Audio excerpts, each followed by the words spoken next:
Recorded Books and RB Digital present The Epic Crush of Genie Lo by F.C. Yee, narrated by Nancy Wu. Chapter 1. So I didn't handle the mugging as well as I could have. I would have known what to do if I'd been the victim. Hand over everything quietly, run away as fast as possible. Go for the eyes if I was cornered.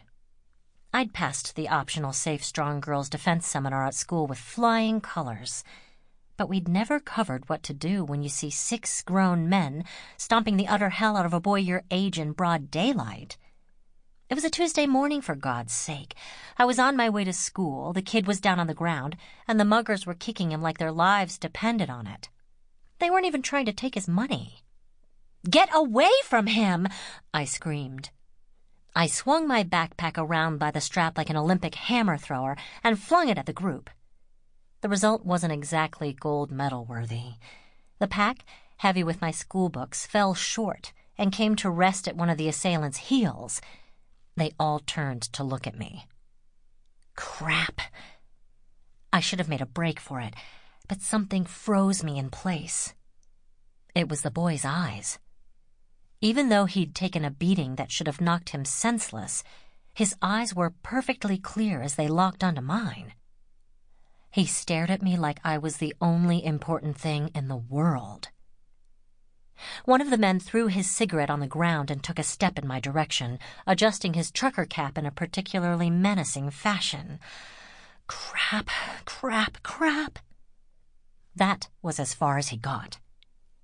The boy said something, his words lost in the distance.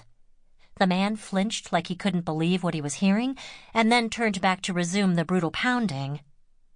Finally, my legs remembered what they were good for. I ran away.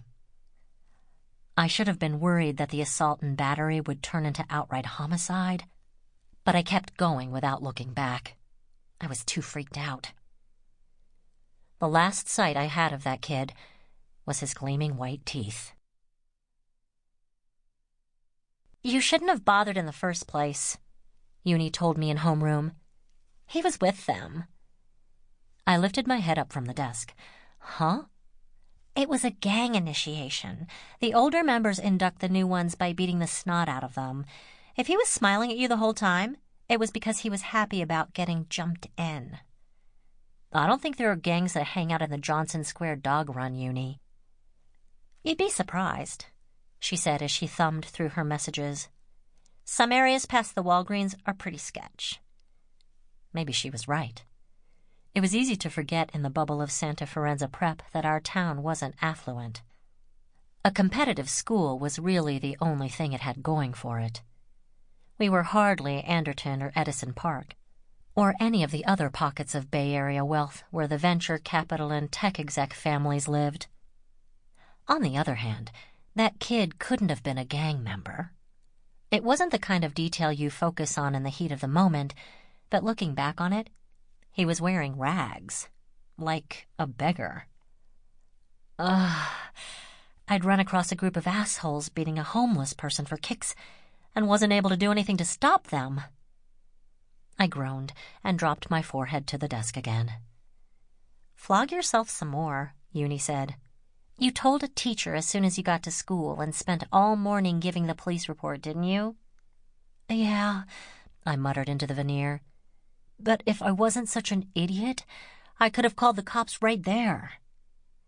The skirts on our uniforms didn't have pockets, so of course I was carrying my phone in my backpack. That is to say, I'd been carrying it. It was going to be a long haul recreating the notes from my AP classes. My secret weapons, all of the practice exams that I'd hounded my teachers into giving me, were gone. Studying by any method other than active recall was for chumps. And my textbooks. I wasn't sure what the school policy on replacements was. If the cost fell on me, I'd probably have to sell my blood plasma.